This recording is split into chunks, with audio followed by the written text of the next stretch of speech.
Cette émission vous est présentée par Dubo Électrique. Bienvenue à Paranatation 2013.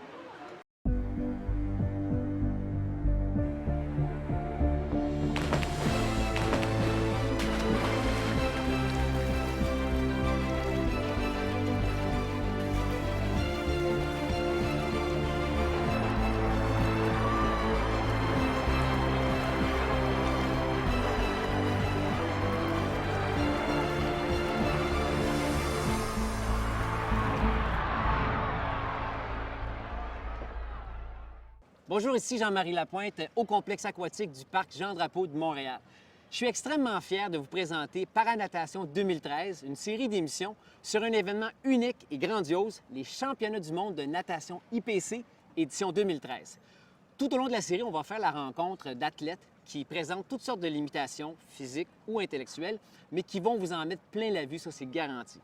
Alors en plus, au programme, des chroniques, des entrevues, des faits saillants, évidemment des courses et plein d'autres sujets et informations sur le monde de la paranatation. Je ne serai pas tout seul à la barre de l'émission, je serai en compagnie de mon amie Camille Chai, une fille inspirante qui aussi vit avec des limitations physiques, tout comme nos athlètes. Alors, juste avant le début des compétitions, on a réalisé une entrevue ensemble. On vous la présente tout de suite.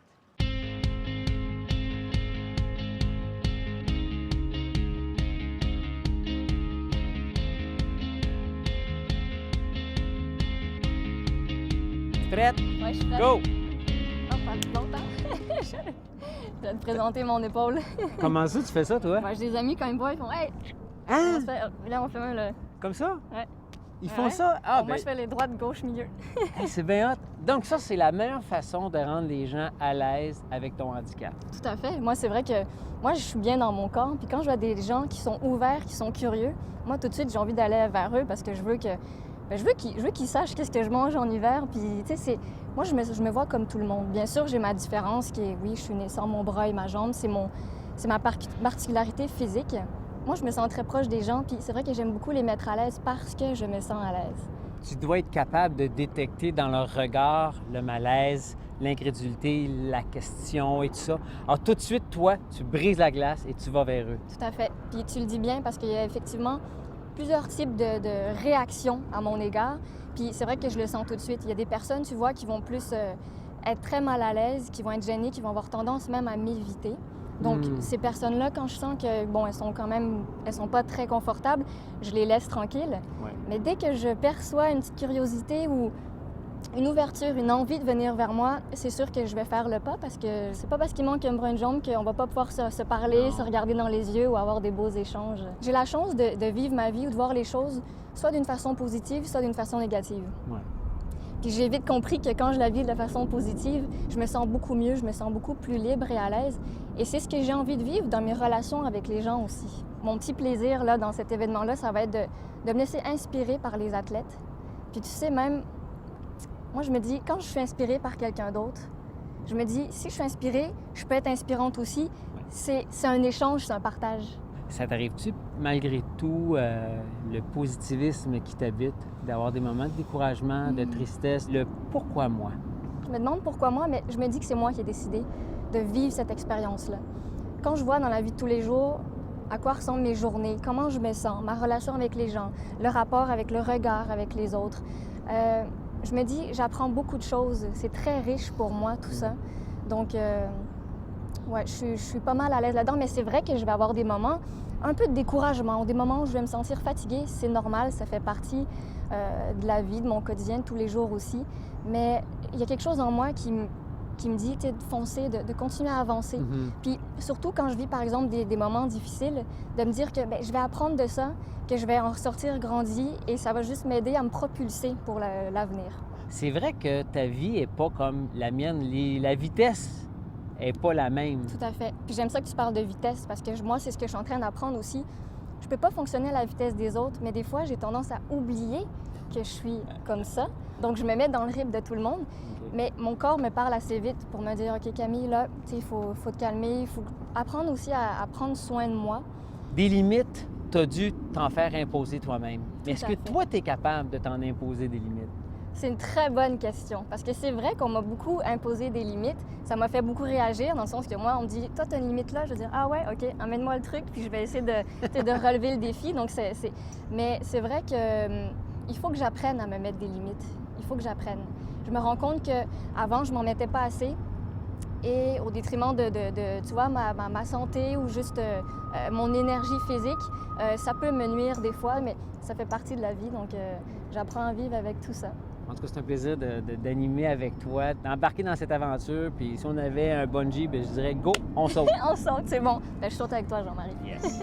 Bonsoir, mesdames et messieurs, et bienvenue à la cérémonie d'ouverture des championnats du monde de natation IPC 2013, ici à Montréal, Canada.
Un événement aussi majeur que les championnats du monde de natation IPC, ça demande beaucoup de préparation.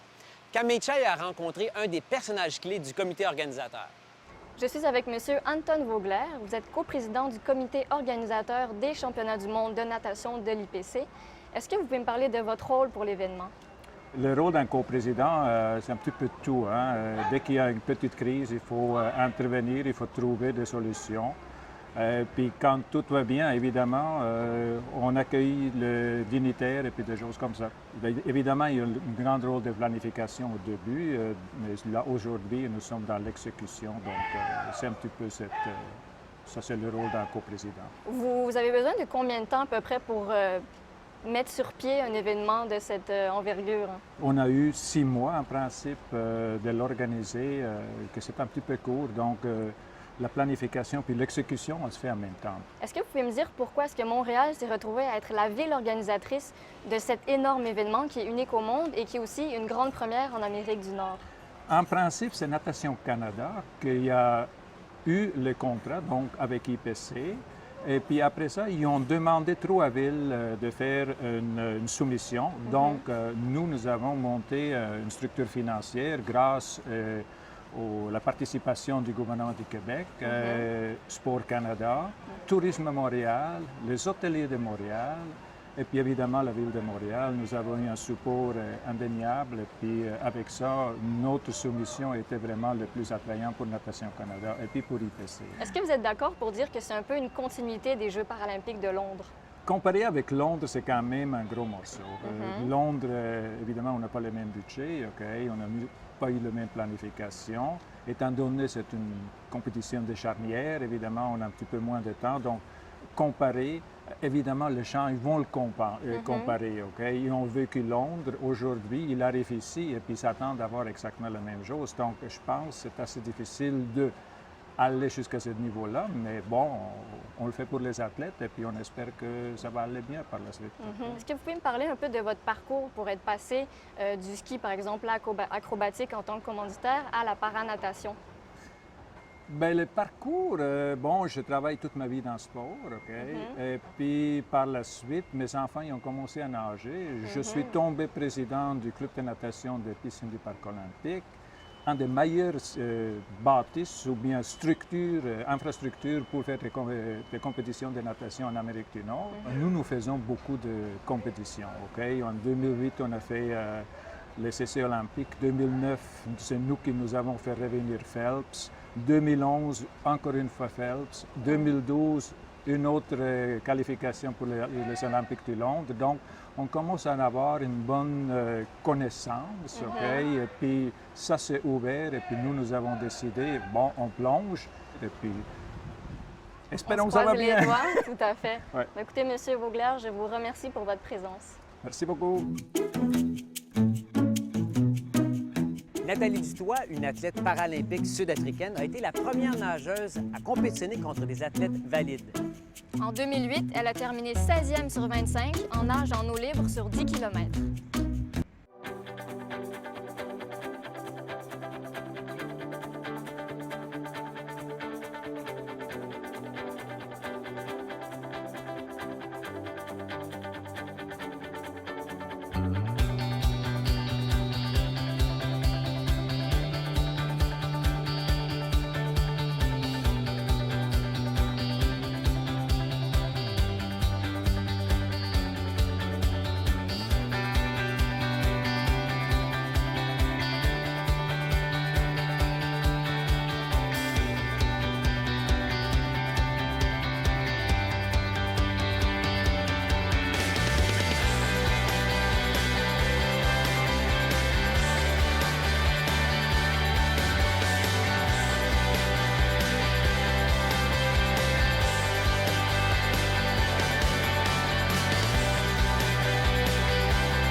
Dans l'entrevue suivante, Jean-Marie nous présente Maître Marc-André Fabien, grand fan de paralympisme et président honoraire de l'événement.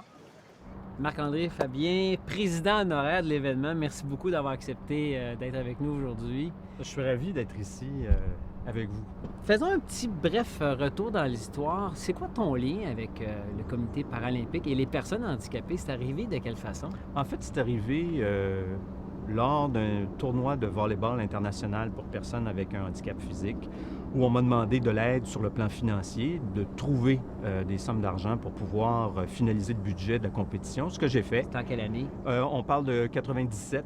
OK. Et j'ai ramassé en 24 heures suffisamment de fonds pour impressionner le comité paralympique canadien à Ottawa qui m'ont demandé de me joindre au conseil d'administration. Comme j'avais vu les compétitions de volleyball, j'ai été séduit par la détermination et le niveau sportif exceptionnel des athlètes qui avaient participé à ce tournoi. Je me suis donné au comité paralympique à titre de bénévole comme vice-président du marketing pendant 8 ans pour essayer justement de trouver les fonds nécessaires pour s'assurer que les athlètes du Canada puissent participer aux Jeux de Sydney. À l'époque, il y avait eu des coupures budgétaires importantes par le gouvernement fédéral auprès du comité paralympique. On est parvenu à aller chercher des sous. Merci à tous ceux qui ont contribué à l'époque, qui ont cru au mouvement paralympique. Aujourd'hui, tout le monde sait ce qu'est un athlète paralympique, mais en 2000, quand je disais que je m'en allais aux Jeux paralympiques, les gens me regardaient avec un air un peu bizarre en disant « Où s'en va-t-il? Que s'en va-t-il faire? Qu'est-ce que c'est ça, les Paralympiques? » Alors qu'aujourd'hui, les gens me demandent « Quand pars-tu pour les Paralympiques? » C'est encore difficile, hein, le financement pour le comité paralympique ou les Jeux paralympiques. C'est encore difficile, mais comme c'est difficile pour, je dirais même, les sportifs valides, il y a certaines disciplines qui sont un peu laissées pour compte, même dans les sports olympiques, puis où les athlètes ont du mal à trouver du financement. C'est d'autant plus vrai pour les Paralympiens. Il y a certains Paralympiens qui arrivent à se distinguer, mais malheureusement, tous nos Paralympiens n'ont pas le même support financier qu'il y a certains pays dans le monde où, effectivement, il faut encore sensibiliser les gens sur l'importance d'intégrer les personnes avec un handicap physique. Ce sont des gens qui ont une valeur importante, puis une contribution importante à leur société, et ce n'est pas en les mettant au rencard, au pilori de leur société qu'on va les faire évoluer, bien au contraire. Le Canada se compare avantageusement dans son soutien et son support aux athlètes paralympiques, mais peut en faire encore plus et il doit en faire encore plus. Peux-tu nous dire, Marc-André, qu'est-ce que peut représenter notre compétition cette semaine au niveau à la fois local et international? Bien, au niveau local, c'est une des premières grandes compétitions internationales avec autant d'athlètes et autant de pays paralympiques qui a lieu ici à Montréal. Je pense que c'est une occasion absolument unique pour les gens de venir voir du sport d'élite par des Paralympiens, des athlètes qui viennent de faire les Jeux de Londres, plusieurs médaillés, records du monde. Ce sont des athlètes exceptionnels et je pense que c'est une occasion fabuleuse pour les gens de venir voir à la fois des athlètes qui se dépassent sur le plan sportif, mais qui également ont un bagage humain incroyable. Pour plusieurs d'entre eux, c'est leur première fois en Amérique du Nord, première fois au Canada, première fois à Montréal. C'est une expérience qui est fantastique d'être en contact aussi avec d'autres athlètes de très grand niveau, parce que pour eux, c'est une première épreuve pour permettre une qualification éventuelle pour les Jeux de Rio. Et ça, c'est extrêmement important. Ce sont des athlètes qui méritent tout notre respect et toute notre admiration. Maître Fabien, président d'honneur, merci beaucoup de votre présence, puis c'est sûr qu'on va se revoir durant la semaine. Jean-Marie Lapointe, merci beaucoup. Marc-André Fabien, c'est de loin un très grand ambassadeur des sports paralympiques. Et c'est drôle parce que Marc-André est un homme très occupé, impliqué dans plein de différentes choses, mais on dirait que les sports paralympiques, c'est son bébé. Et il est tellement connecté avec nous, les athlètes. C'est un très bon ami à moi. Mais je suis tellement heureux, probablement, qu'il soit impliqué avec les championnats du monde ici à Montréal, mais qu'il soit près de nous. Parce qu'on sent vraiment qu'il va tout faire pour faire grandir notre mouvement et l'amener à un autre niveau. Alors, Marc-André, au nom de tous les athlètes, on te remercie de ton implication et d'être présent au travers des années avec nous, les athlètes paralympiques.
aujourd'hui.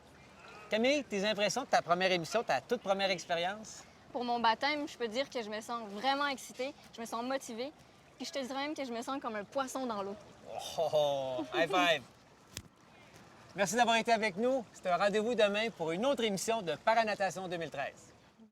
Cette émission vous a été présentée par Dubo Électrique.